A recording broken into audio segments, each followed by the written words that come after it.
સ્થાનિક સ્વરાજની ચૂંટણીની જાહેરાત ગુજરાતમાં ગમે ત્યારે થઈ શકે છે અને હવે તેને લઈને તૈયારીઓ છે એ પણ શરૂ થઈ ચૂકી છે.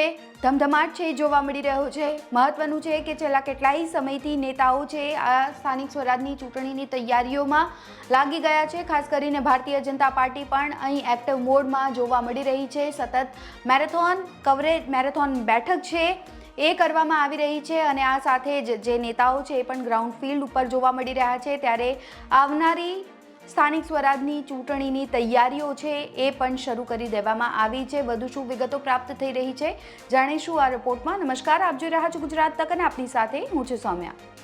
હાલ રાજ્ય ચૂંટણી પંચ તૈયારીઓને આખરી ઓપ આપી રહ્યું છે. 23 જાન્યુઆરી સુધીમાં મતદાન મથકોને આખરી ઓપ અપાશે, જ્યારે 27મી જાન્યુઆરી સુધીમાં સંવેદનશીલ, અતિ સંવેદનશીલ મતદાન મથકોની યાદી તૈયાર કરવામાં આવશે. ત્યારે માહિતી મળી રહી છે, ચર્ચાઓ એવી ચાલી રહી છે કે ફેબ્રુઆરી મહિનાના બીજા અઠવાડિયામાં સ્થાનિક સ્વરાજની ચૂંટણીનું મતદાન થાય તેવી શક્યતા છે. બજેટ સત્ર શરૂ થાય તે પહેલાં ચૂંટણી પ્રક્રિયા પૂર્ણ થવાની શક્યતા યોજવામાં આવી રહી છે. અને એટલું જ નહીં, સૂત્રોએ એવું પણ જણાવ્યું છે કે ખેડા જિલ્લા પંચાયતની ચૂંટણી પણ સાથે જ યોજાશે. જૂનાગઢ મહાનગરપાલિકાની સામાન્ય ચૂંટણી પણ યોજાશે.